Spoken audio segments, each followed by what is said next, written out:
we have created this society. Not each one of us, but our past generations. We have those and us have created this present immoral, destructive society. And we are trapped by that society. That society is made by each one of us. So we are responsible for that society.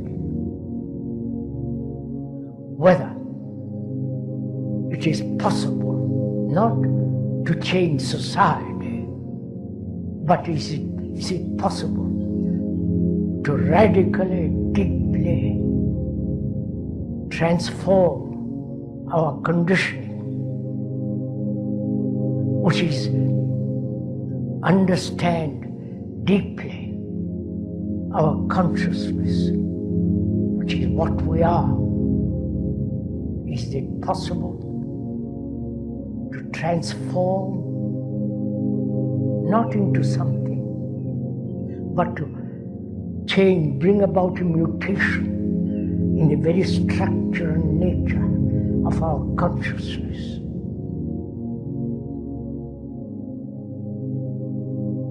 That is the problem. That is the crisis. It's not political crisis, economic crisis, or the crisis of war. But the crisis is in ourselves.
The only real danger that exists is man himself. He is the great danger, and we are pitifully unaware of it. We are the origin of all coming evil.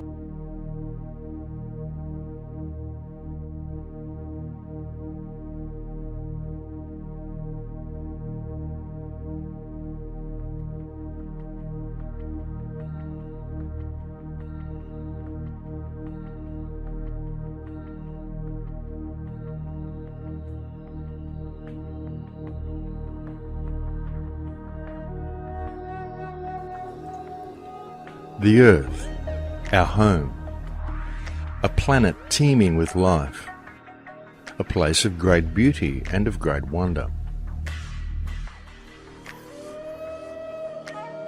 A world where ecosystem within fragile ecosystem combines to create a complex and delicately balanced web of life.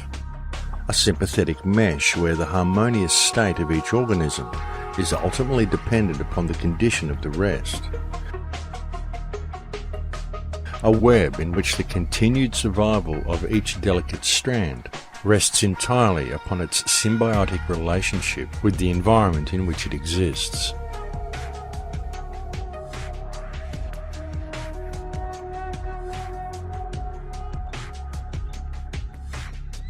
Certainly the web of life has always been a fragile one, and yet for millennia it always functioned perfectly, as everything within it held its own unique place and purpose. Within this web also dwells mankind.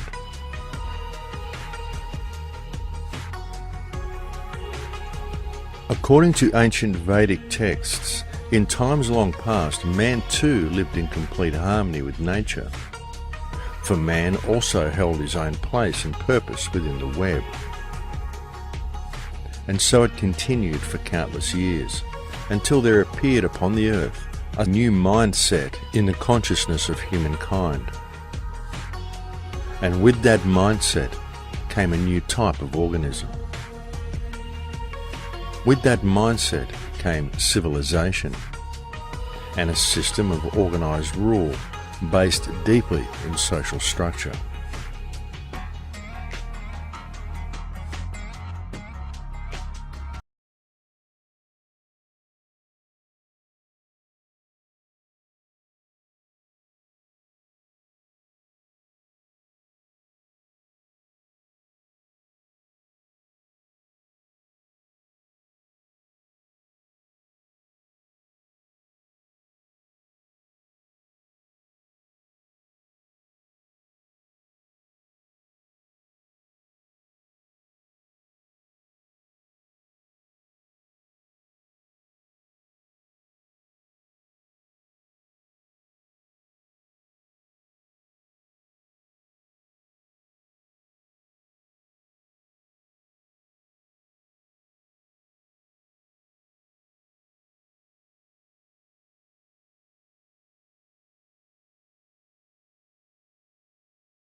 You are me. We are them. I am free. We begin life with the world simply presenting itself to us. A reality that is open to individual interpretation. But then, at a very early age, we are taught to perceive things in a certain predetermined and socially acceptable way.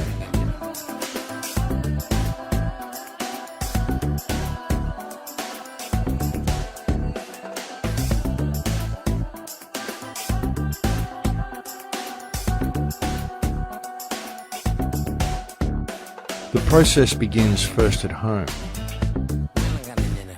where we are influenced by the beliefs, the attitudes, and the behaviour of our parents and siblings.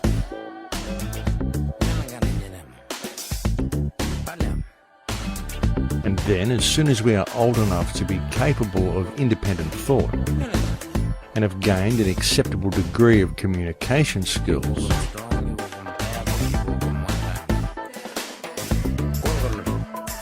we are immediately placed within a tightly controlled education system, to then begin a process where our minds are carefully and deliberately moulded into a particular way of thinking. A process where little or no deviation from conformity is tolerated. Through a system of constant repetition, we are then taught that the world functions in a certain way.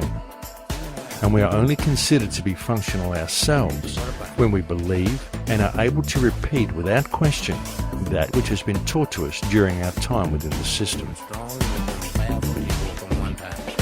Throughout the entirety of our scholastic years, any independent thought is frowned upon.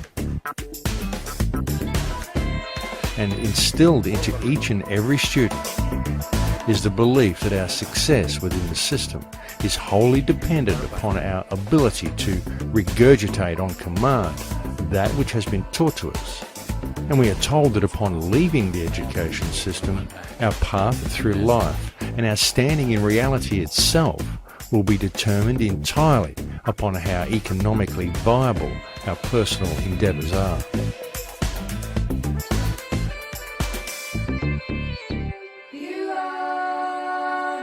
We are taught that it is only through profit and through continual financial gain that our personal success will be measured.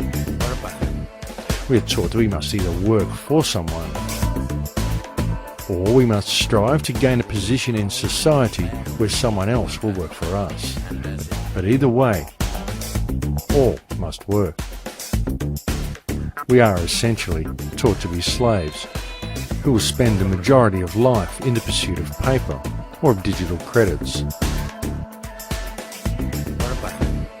And through our belief that this system is real, we find ourselves living within a society that has been structured in such a way that were we not to dedicate our time to the accumulation of such things, then all that nature has provided for us, all that nature has provided freely for the benefit of all, will remain forever out of reach.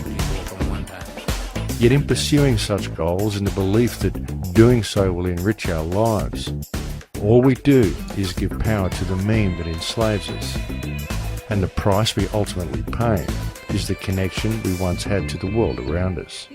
The price we ultimately pay is life itself.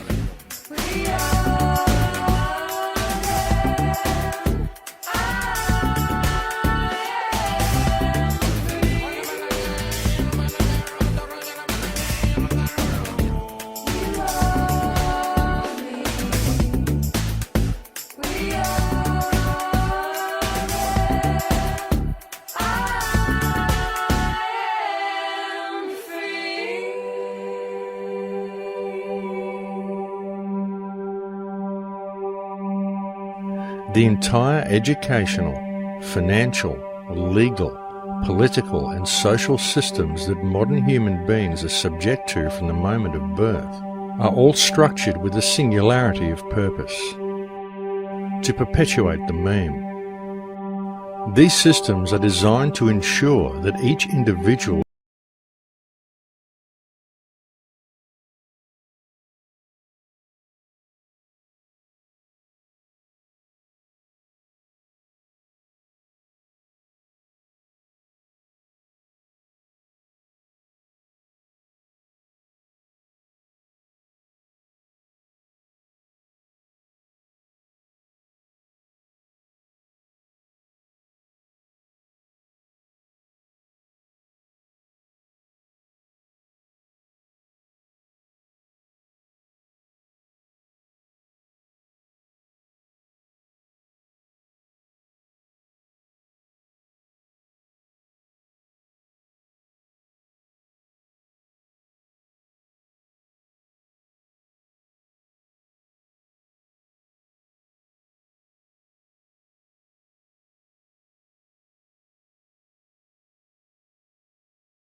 Transhumanism.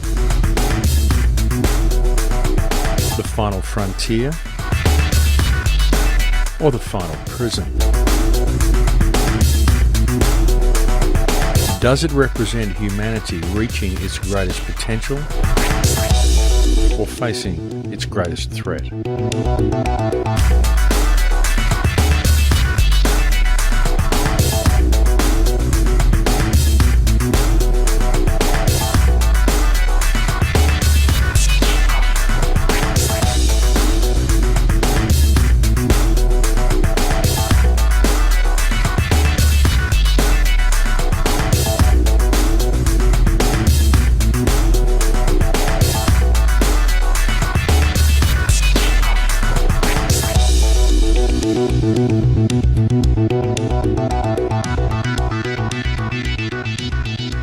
Over the last century, the people of Earth have continuously become more disconnected, both from each other and from their surroundings.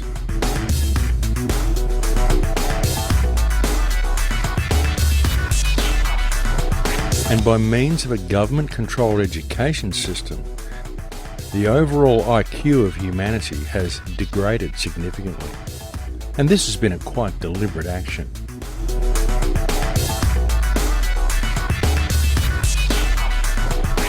But in our eagerness to embrace technology, one of the most significant problems we are facing is that if one steps back and looks a little deeper at the system we are living within, it becomes glaringly apparent that what this system is in the process of doing is seeing to the removal of virtually everything that makes humanity human, to then usher in a new era, the age of the transhuman. Anybody who is going to be resisting this progress forward is going to be resisting evolution, and fundamentally they will die out.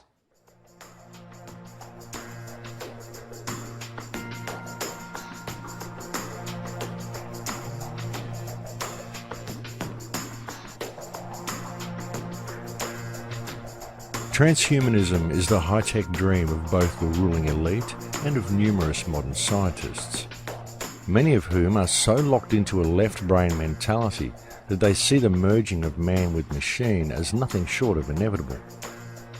And due to the lack of any real connection to reality that many people feel in the 21st century, in modern times there are a large number of average people who are actually eager to embrace the idea.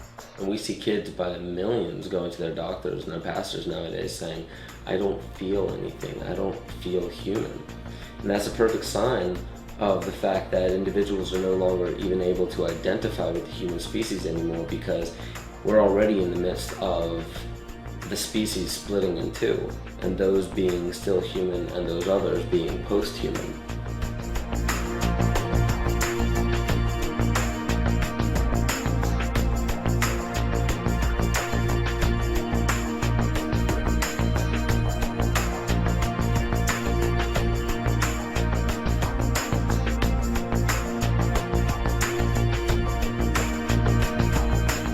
As attractive as the concept of simply linking your consciousness up to a mainframe and going online may be to some, human beings are complex and emotional creatures. It's what makes them human.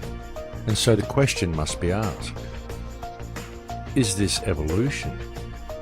Is this what life is really about? Is this truly where humanity is destined to go?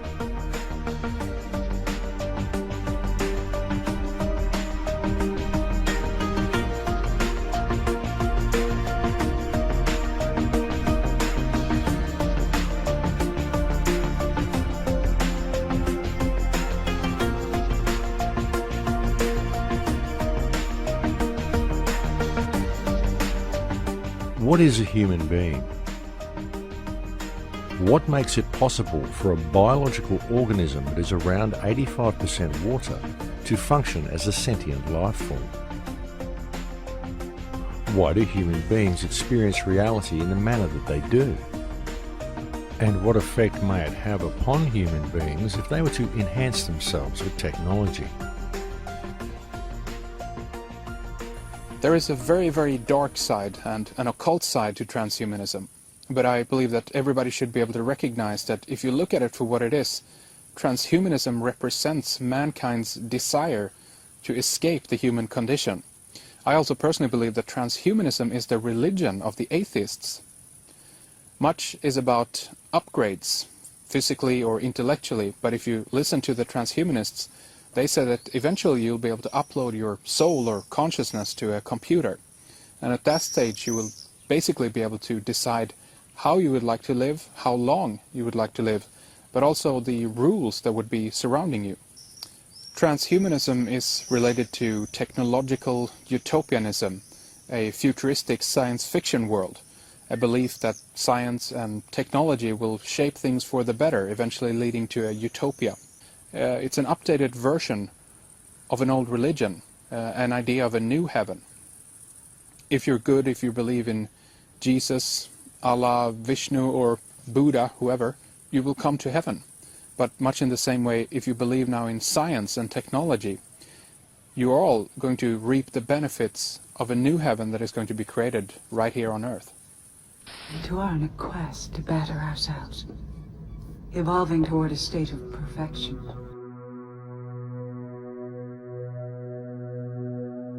Everything that is experienced by a human being is interpreted by the brain as an electromagnetic impulse. Whether it be sight, or sound, or touch, or taste, or smell. All perception of these senses are merely electromagnetic signals interpreted by the brain. It can therefore be clearly seen that the human body is in fact an extremely advanced biological computer. And so the real question then becomes, what are the real implications and the real dangers of such a digitally controlled world? And ultimately, why? Why would humanity ever seek to blend something as complex, as highly advanced and as miraculous as the human body computer with something as inorganic and limiting as a machine that has the very real potential of being controlled by an outside source? It's not a matter of whether it's good or bad. It's going to happen.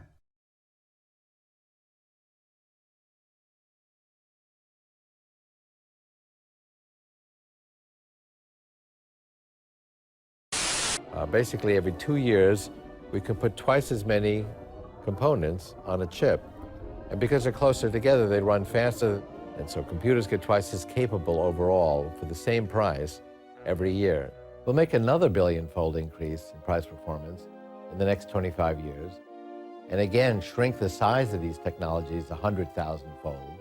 So we went from a building to something that fits in your pocket in 40 years. In the next 25 years, we'll go from something that fits in your pocket to something that's the size of a blood cell. I believe fully there will be flash memories you can plug into your brain. We'll be able to hook our brains into calculators and statistics programs and have Google directly into the frontal lobes. I mean, there's going to be a lot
For the first time in all of human history, mankind is politically awakened. That's a total new reality. And most people know what is generally going on in the world, and are consciously aware of global iniquities, inequalities, lack of respect, exploitation. The combination of the two, a diversified global leadership, politically awakened masses, makes a much more difficult context.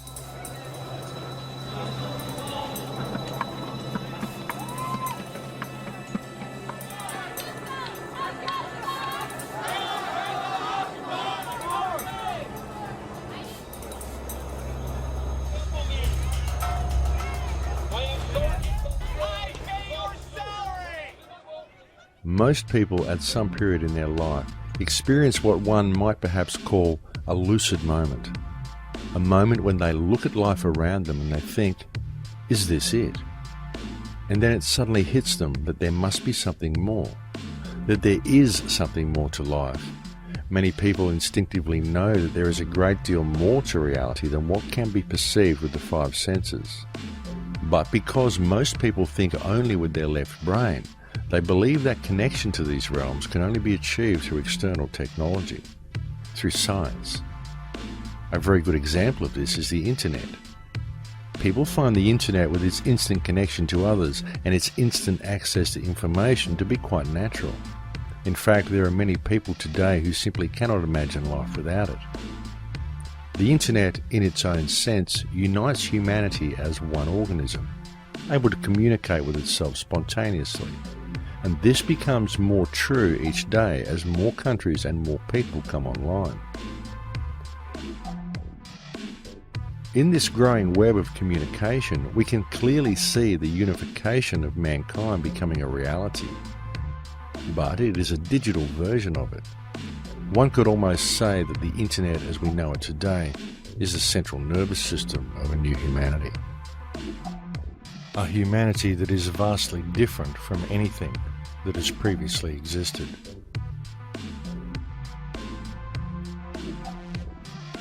As much as it has in many ways been a huge boon to our lives, the internet has also had another, less noticeable and somewhat more disturbing effect upon people, in that among some sections of society it has created an environment of separation, most especially among the youth, as it has brought about a situation wherein many people feel far more comfortable in the virtual world provided for them by the internet than they do in the real world that exists around them.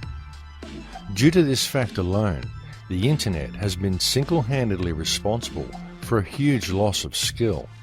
A loss of skill not only in areas of practical hands-on survival and life skills, but also in areas of social and interpersonal communication. And it is also interesting to note that people with such characteristics would indeed be those most likely to embrace the merger between man and machine.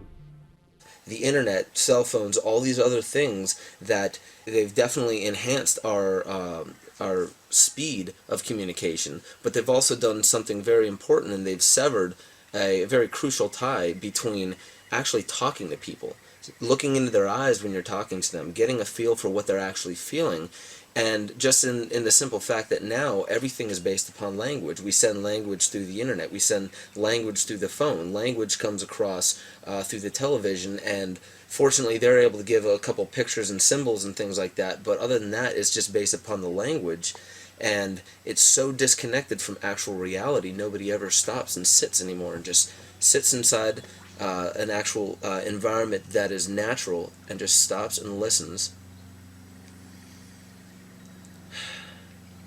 to understand that that's reality. Because when we're talking, when we're jabbering, when we're watching something, when we're striving for something, when we're looking for this money, when we're looking for this car, when we're just going and going and going, that's nothing more than just a hamster on a wheel, just running and running and running, not really getting anywhere. And that's where the disconnect comes in. There's no nature in that anymore. We've completely divorced ourselves from nature. We are devoid of it now because all in all, it all comes back to this little tube that sits in the corner of our room and tells us what reality is. And we sit there and we digest it and digest it and digest it until eventually we realize that this is just another form of poison, and all the poison is doing is disconnecting us. Right in the comfort of our own homes, simply by pushing a button and turning a dial. Well, transhumanism is the next stage on from where we are now. I mean, we have what I call the body computer, this biological body computer. And because those in the shadows understand that that's what it is, and that we are, like in a cosmic version of the wireless internet, you've got this kind of infinite energy field of information of various depths and various levels of awareness and expansion, and then you're decoding this bit of the band. Now, if you decode this bit of the band, which is what this body does, then that's your world, that's your everything, if you're just only aware of that. And so we have a global population that is constantly programmed to read a certain band, and then only some of that band within it. And through that, they are manipulating us to see self and the world in very minute, limited terms. When if we just opened our minds to consciousness, we would then start going further and further into the band and getting more and more insights, more and more knowledge, more and more awareness, and suddenly we'll see what's going on. And it seems to me that transhumanism is the next stage on from that, where they go the next stage into locking us into this robotic cyborg state, so that we are even beyond the limitations that we are now, to the point where basically you are born a robot, you live a robot, and you die a robot, with less and less impact on the conscious self, on perceptions, on behavior, on actions. And if we get to that point, which is what they want, there's a guy in Britain, a very strange man called Professor Warwick. He's famous for being implanted, he's at Reading University, for being implanted so he can turn the frickin' television on and off with his arm and all this crap. And he once said, what's the problem with loving your servitude? What is the problem with having basically technological connections which are feeding you a sense of happiness, so that you're always happy? He said this guy's an academic in Britain. And of course what he's talking about, Max, is Brave New World, Aldous Huxley, love your servitude. The idea is to create this well, I almost said part human, very little part human, certainly almost nothing part consciousness, stroke technological being, which is nothing more than a servant of a system. And not only does it serve the system, it likes serving the system because it's being fed information telling it that it's happy to serve the system. I mean, it's beyond science fiction where these people want to go, but that's where they want to go. And the only answer to it is consciousness, is to break out before we get into this cyborg, part biological computer, part technological computer. Break out of this perception control that we have now, the level we do now, before it gets into that level, because they want to move towards that very quickly. You don't have to wonder about the singularity to see remarkable changes coming from technology. Look at today and how remarkable technology is, and it's hardly stopping. There's an unanswered question of how far can you go and still be human? Technology is surely a wonderful thing, but by the same token, there can be no denying that via the manipulation of what technologies are released to the public based on their ability to generate income, rather than on the true benefits they hold, then the more technology man acquires, the more disconnected from the earth he seems to become. And it must also be clearly understood that technology itself is not the problem. Technology has most certainly been of huge benefit to our society, and it is nothing to be scared of. However, it needs to be kept in balance and used as a service to mankind. But what actually is transhumanism? What does it really mean? The transhumanist dream is perhaps best summed up by Ray Kurzweil at the close of his film Transcendent Man. And as positive and beneficial as the idea is presented to the viewer as being, the underlying tone is of the gradual assimilation of all life upon the Earth, and indeed the entire universe, into one huge nano-machine, whereby the universe will become intelligent, as if it wasn't already, and at which point man himself will have created the machine god transhumanists believe human consciousness will ultimately become. In the future, everything will become intelligent. Nanobots will infuse all the matter around us with information. Rocks, trees, everything will become these intelligent computers. So at that point, we're going to expand out into the rest of the universe. We'll be sending basically nanotechnology infused with artificial intelligence. Swarms of those will go out into the universe and basically find other matter and energy that we can then harness to expand the overall intelligence of our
If it were possible to achieve the dream of people such as Ray Kurzweil and create a world where even the plants and rocks were fused with intelligent nanotechnology, how might such a thing be done?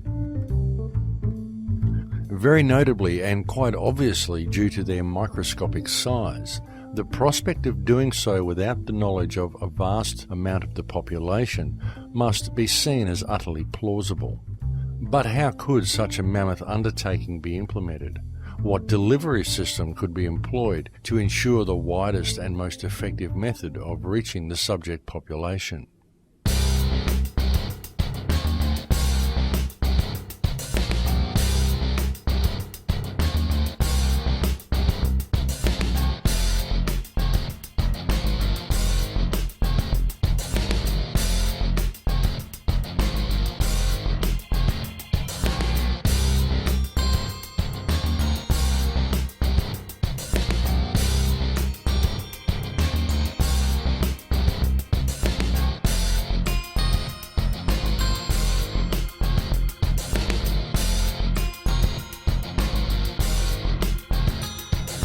The phenomenon known to the alternative research community as chemtrails, and referred to by the British and United States governments as geoengineering or climate remediation, is perhaps one of the most controversial topics on the table today. Even though the practice of climate remediation is widely admitted to by governments, there are many who remain sceptical. And generally the two main questions brought up by those who are opposed to the concept are, one, if there was any truth to the idea, then why would the perpetrators be spraying themselves? And two, the phenomenal cost of such an enormous undertaking. People say the government is up there in airplanes spraying all kinds of chemicals to change or manipulate the weather, leaving what you see there, and they call that a chemtrail. This is of interest not just in this country, but European countries and frankly all over the world. A lot of folks interested in it. We take geoengineering to mean deliberate, large-scale intervention in the Earth system. The little picture is from a nanofabrication study, which shows you can make very high quality and do this in just a jet in a very simple way. Aerosol geoengineering looks like it is so cheap that the cost is basically not going to be an issue.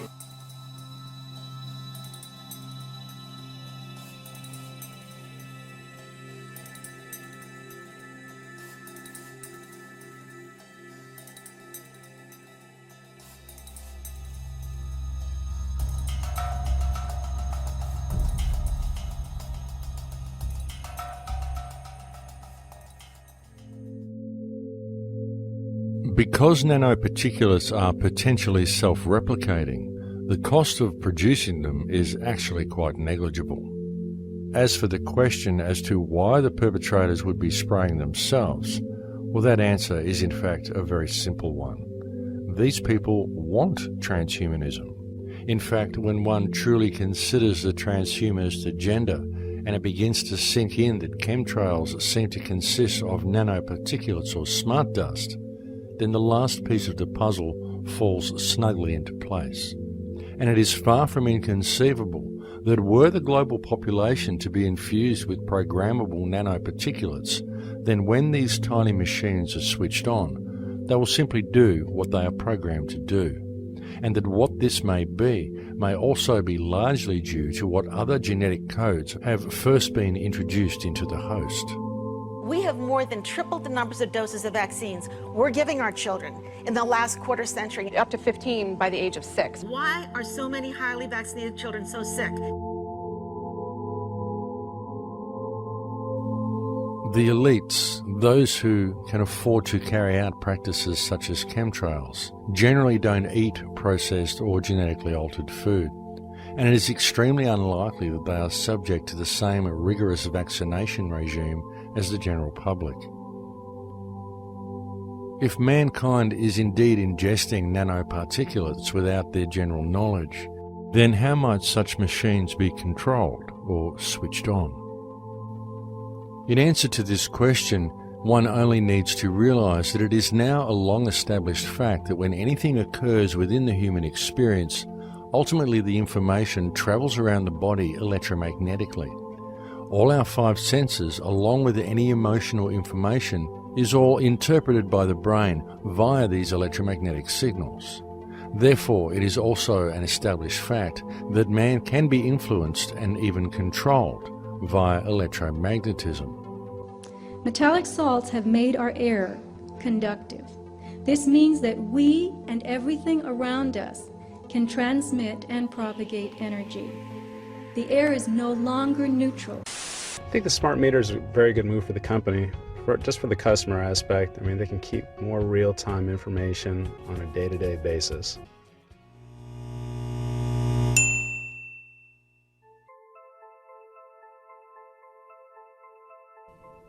The huge awakening that has been seen in recent times leaves little doubt that mankind and consciousness itself is in a state of evolution. But there also exists compelling evidence suggesting that there are certain forces at work who wish to control the direction this evolution will take.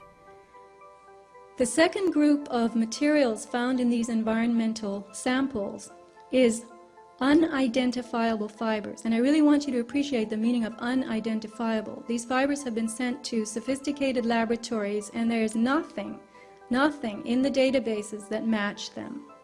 These are fibers, we could say, that do not exist in nature.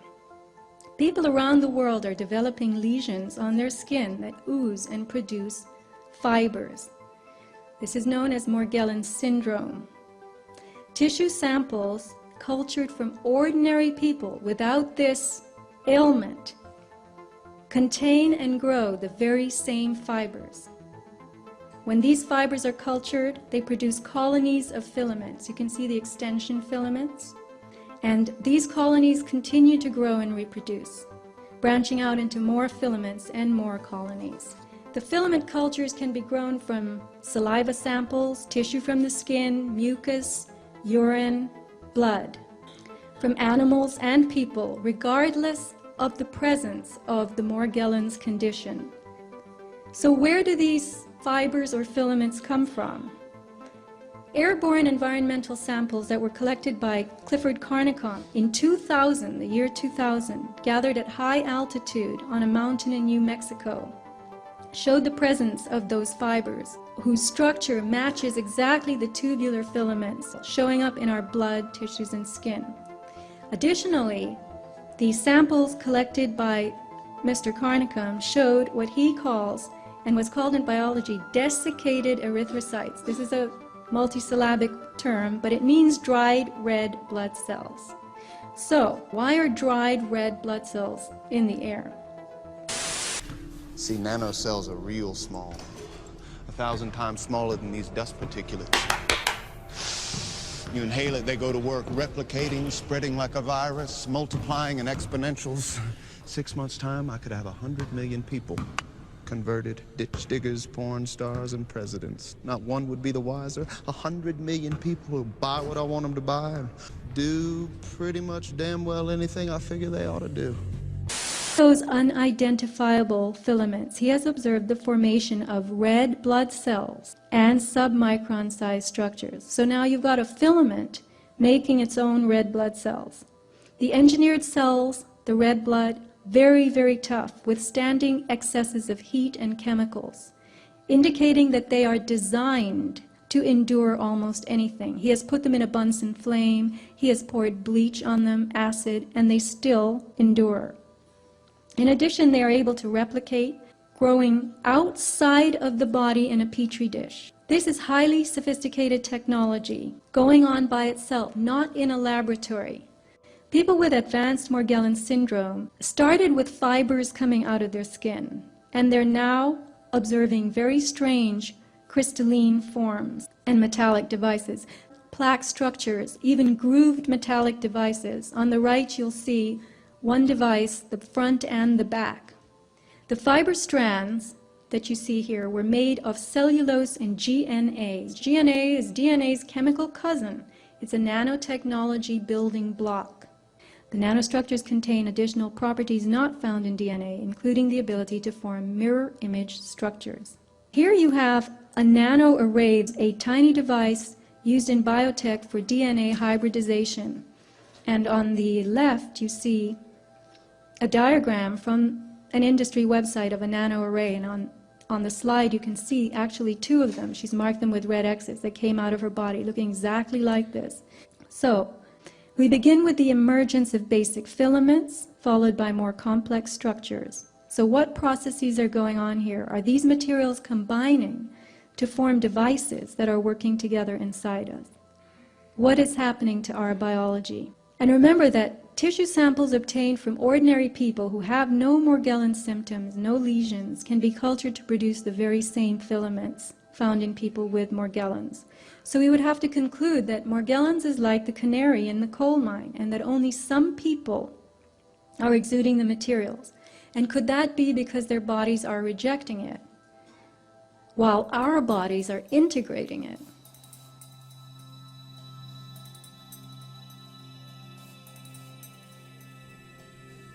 There has been a force that is mostly unseen in control of this planet for an extremely long time, and evidence very much suggests that this force is attempting to manipulate the evolution of human consciousness that is currently taking place. It is very likely the same force that first reduced mankind to the impaired state we now find ourselves in, where our pineal gland is closed, thereby cutting us off from our higher senses, and where our DNA is 97% dormant, whereby each person is reduced to operating to only 3% of their actual capability. When one examines the evidence and steps back to take in the entire picture, there can be no doubt that the vast majority of human beings live their lives quite literally in a socially and biologically induced trance. And it is due to this trance-like state of the people that we now find the world in such a degraded state. Therefore, the solution becomes clear. Mankind must awaken.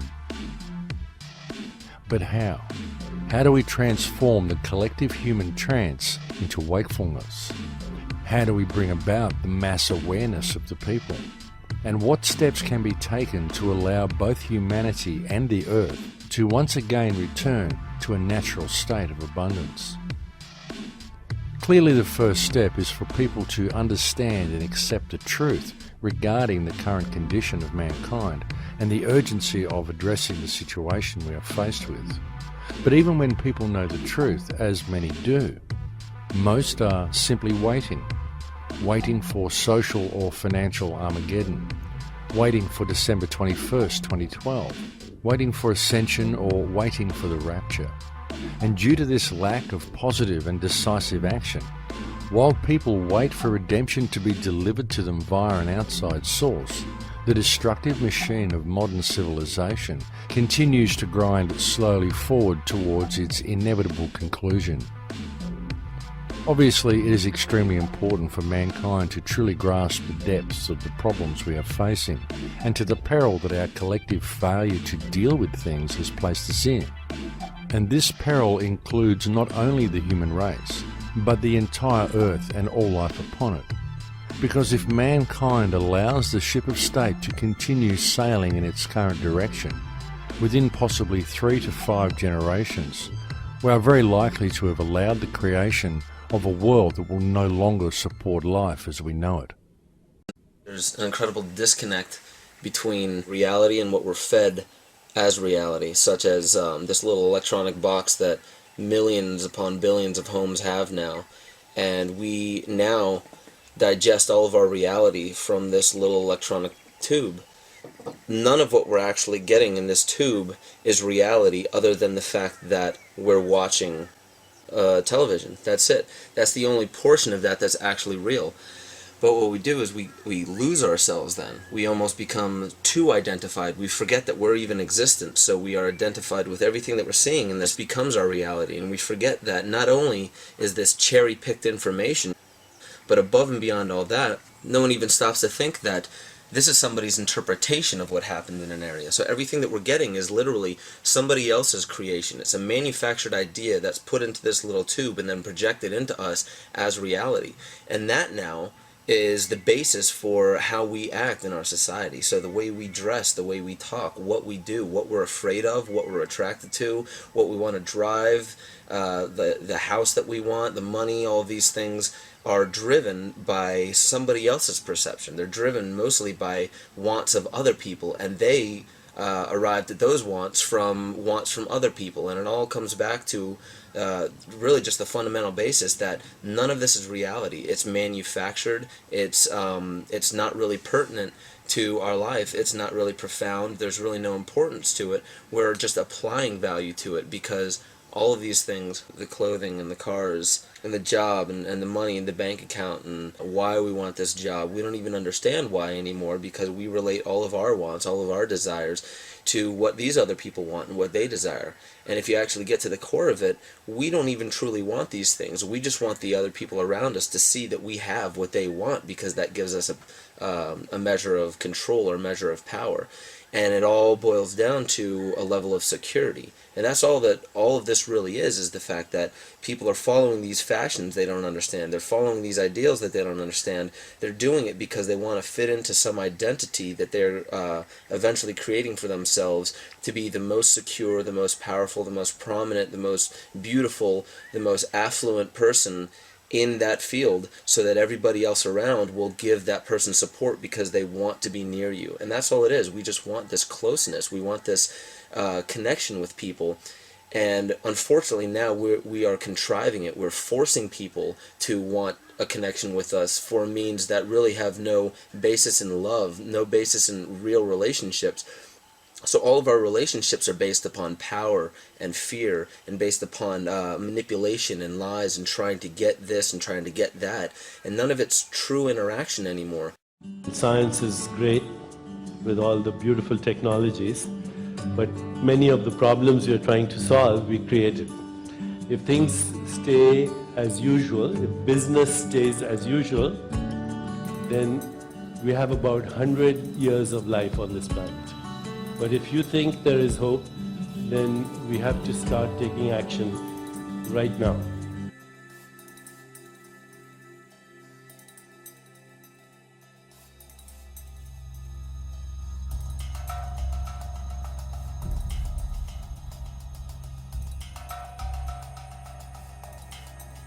Indeed, if heavy industry and the genetic manipulation of the Earth environment is allowed to progress at its current rate, then the only life that will be able to survive on Earth will need to be of a very robust nature.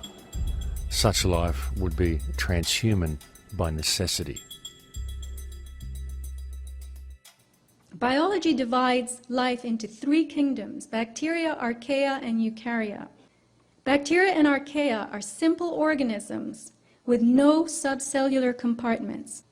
Eukarya are complex with defined cell compartments and internal organelles, mini organs like mitochondria that make DNA and energy for the cell.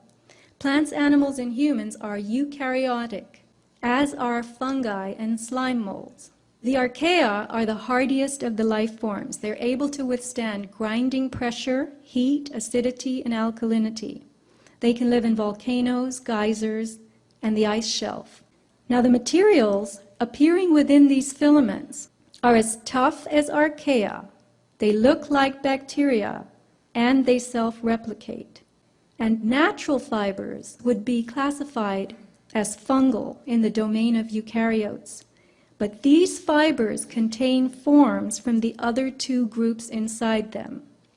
You're looking at a tubular fiber with self-replicating internal elements resembling bacteria and behaving like archaea. That does not happen in the natural world. They are designed to endure almost anything.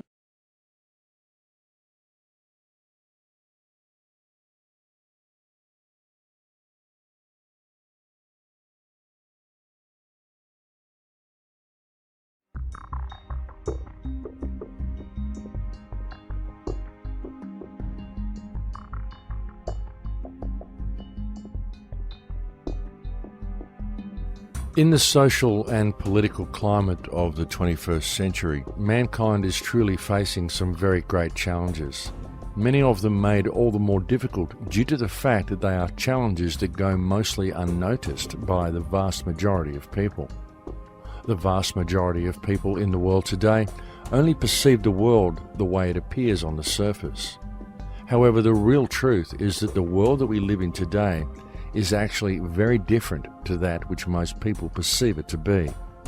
Because just below the surface of everyday life, beneath the social and political distractions of the reality offered to the masses via their television, there exists another world. The world that most people perceive is simply a facade. It is an illusionary reality where nothing is what it seems. It is a world where our social system is designed to foster division. Our education system is designed to conceal knowledge. Our health system is designed to create sickness. Our financial system is designed to steal wealth. Our community is designed to create disunity. And our very civilization itself is wholly uncivilized.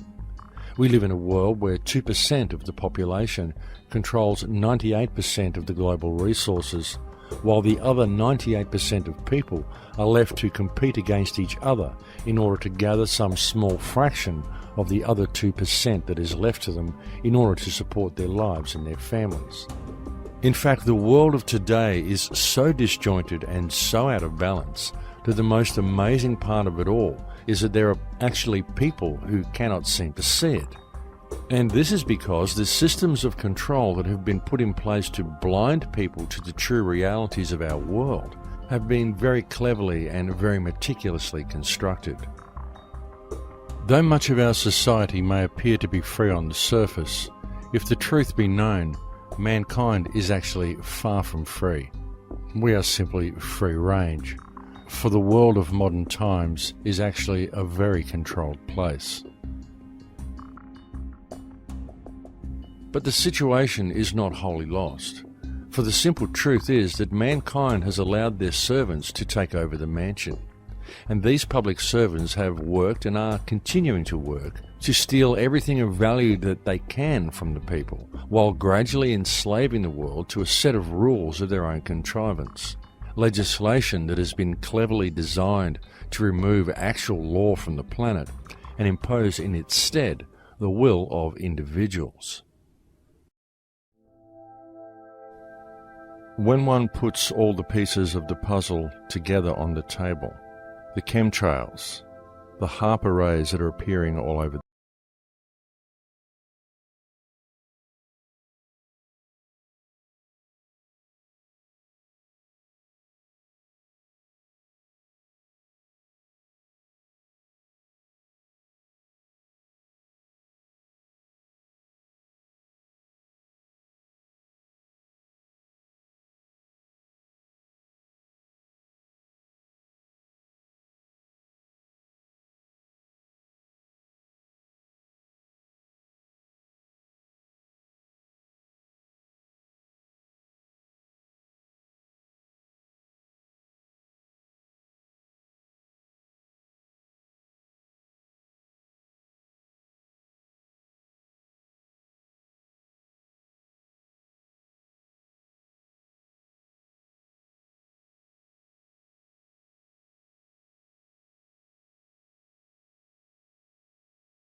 This type of technology exists right now, and the global implementation of such energy systems could begin tomorrow, thereby freeing mankind of its financial shackles and simultaneously circumventing some of the most pollutive industries on Earth. And such technology could be implemented tomorrow if the people simply did so themselves. To begin the process of change from this current destructive society, there needs to be an immediate and global movement of people. The people need to occupy everything, but in order to do so, they first need to occupy themselves. As a society, we need an immediate and global cancellation of all debt, thereby freeing each person from the clutches of financial terrorism that now hold them. And this should be closely followed by a switch to alternative energy devices such as the carbon energy device demonstrated by Justin Hall. And these steps need to be implemented by the people themselves. It cannot be done from within the legal parameters provided by the current system, as the current system simply will not allow it. It won't allow it because the current system is designed not to service mankind, but rather to protect and sustain itself at mankind's expense. Such a process of change will only ever succeed if it is implemented by the people themselves, regardless of what legislation has been put in place to prevent them from doing so, because legislation is not law. Legislation is simply rules written on pieces of paper by public servants. Rules designed to eradicate actual law from existence and to impose the will of a ruling cartel in its place, to then impose itself upon mankind's very genetic and biological structure to serve a transhumanist agenda designed to enslave the entire human race, while all the wealth of this earth is stolen from them. And the only thing that stands in the way of this program running to its inevitable conclusion are the people themselves. But the biggest killer, the wielder of the ultimate power against mankind, the most all-pervasive force that has kept the people of the world enslaved for so long, is fear. People often talk about the need to adopt an attitude of love, and in many ways they do so, but then through inner fear, they fail to apply it to reality around them. Each should ask themselves, if suffering exists in the world around me and I fail to address it, then am I really in a state of love and service to creation, or am I simply in a state of fear and denial of reality? Admittedly, it is often difficult for people to see through the haze, not only for people who are now beginning to see how the world works, but also for others who have been long active and yet unwittingly only focusing on a symptom rather than on the actual problem. And this is because when you look at all the little symptoms, it's chaos and far too difficult for most people to really make anything out, because nothing really makes sense. It's just a barrage of information and of disinformation. It doesn't begin to make any real sense until you begin to look at things holistically, and then it all falls neatly into place. Though often, even when the real problem is clearly seen, most people simply point the finger and fail to see the actual solution. It is time for each person on this planet to remember who and what you are, and to never lose focus of the fact that government was created by mankind in order to service mankind's needs, not the other way around. So you must always, always question authority. If someone in fancy dress interferes with your ability to be yourself to your fullest potential, if you have always respected others and there is no injured party from your actions, then you should always question what right anyone has to compel you to perform any action or to make any demands of you at all. As more and more rules are put into place, mankind is becoming increasingly more regimented. We now find police officers stationed on school grounds, as what was once a childhood prank and part of growing up is now often seen as a breach of law, a crime. Self-expression is frowned upon unless it is carried out under strict supervision. And at the rate our regulatory bodies are going, eventually society will no longer tolerate any individuality at all. Eventually, it will be illegal to even think outside of the box. Essentially, illegal to be truly human. The truth of the matter is that the people of this world are, even now, living in a very low security open-air prison. And the only ones who can implement the positive change required to escape it and to pave the way for a free humanity are the people themselves. The solution has been there all along, for the solution lies with the people.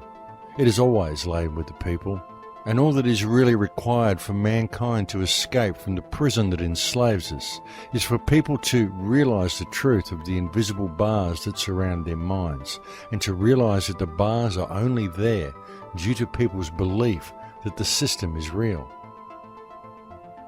The only reason you have to pay land rates, pay taxes, succumb to the will of greedy corporations, and adhere to legislation created by corrupt government bodies and designed to remove your liberties.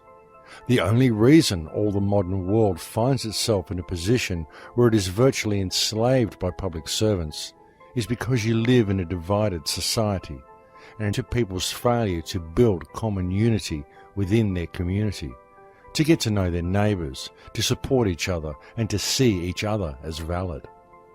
People have been taught to judge others by their differences, to play the blame game, to point the finger at another, and to voice their anger for their hardships and feel that they have achieved something, when by doing so they are simply perpetuating the division and effectively missing the actual problem altogether. Our leaders have replaced true and natural law with a set of rules of their own contrivance, and these rules have served to rob mankind of our earth and of our heritage. And we the people, the 99%, are truly the only ones who have the power to effect positive change. An alternative way of doing things, a system that empowers and frees the populace, will never be implemented via the means of the system that currently enslaves them. There is no legal remedy, no remedy in politics, no remedy in government. There can and will only ever be remedy found in natural law and in a population willing to honour it. And so now, more than ever, it is time for mankind to act and to clearly understand who we are. The most important thing we can do in the present moment is to realise that we each have the ability to peacefully but firmly stand to stop the further destruction of our water table and to prevent the rest of the transhumanist infrastructure from being put into place, and most importantly, to connect with our community and to lead by example in all that we do. And together we can easily reclaim our heritage and our birthright. But it will not be done while there is judgment or accomplished through violent revolution.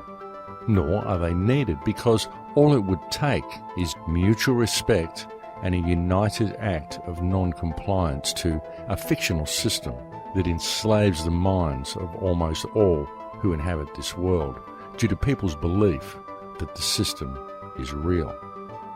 Civil disobedience is not something outside the realm of democracy. Democracy requires civil disobedience. Without civil disobedience, democracy does not exist. You see, the solution lies with each of us. It lies with me, and it lies with you. And it lies in a simple choice between love and fear. Indeed, the path to remedy, the path to positive change, the path to alter the direction the ship of state is now sailing is right at our feet. All that is required is to take the first step. In Lakesh.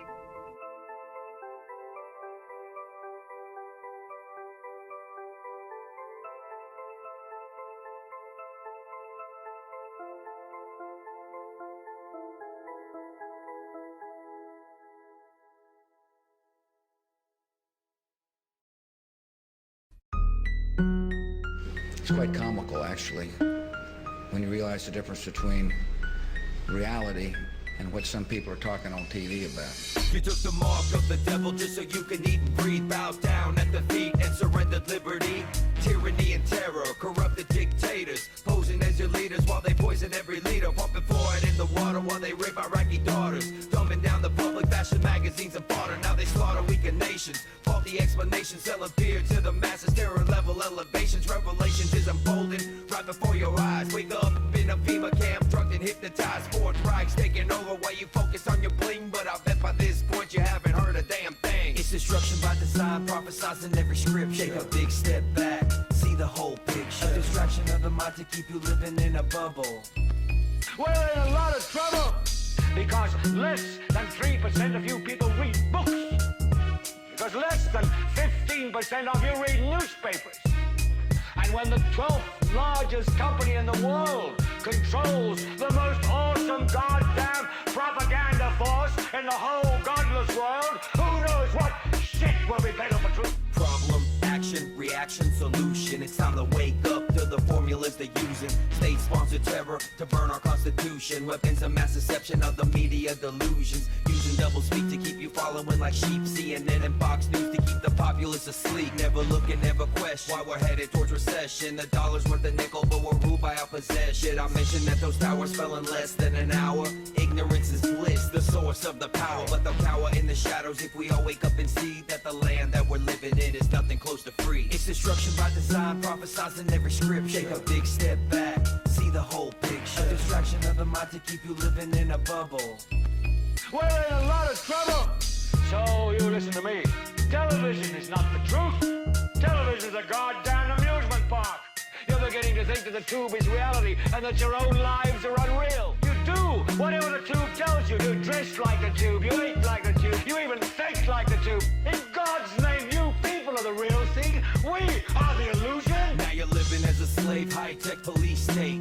Warrantless searches and waterboarding awaits. Mandatory vaccines to keep you sedated. Big brother on the screen to keep the public isolated. Conspiracy theories, now conspiracy facts. Thought crimes condemned like terroristic attacks. Every time you take a breath, you pay another tax. Every time you take a step, it's documented and tracked. It's whack how we're living, the planet's a prison. You should've listened up and questioned 9/11. Declared a revolution, defend our constitution. A public execution of corrupted institutions. It's destruction by design, prophesizing every scripture. Take a big step back, see the whole picture. A distraction of the mind to keep you living in a bubble. We're in a lot of trouble. Mercury-containing vaccines may help, not harm kids, according to... If China were to revalue its currency, or China is to start making, say, toys that don't have lead in them, or food that isn't poisonous, their costs of production are going to go up, and that means prices at Walmart here in the United States are going to go up too. People out there in our nation don't have that, and I believe that our education, like such as in South Africa. First, a Fox News alert. Coalition forces have discovered 500 chemical munitions in Iraq. Good evening. Today, our fellow citizens, our way of life, our very freedom came under attack. And how is Ron Paul's number so high? Clearly, some online communities are messing with the outcome. Live, all hell is breaking loose on 6th Avenue.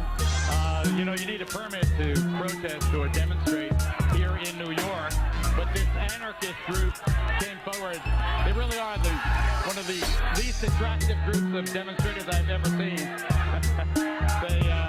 I bet one of the leaders, I guess, if violence breaks out, don't worry, we can handle it. Our Fox News team can take this bunch of, I don't want to use any foul language, but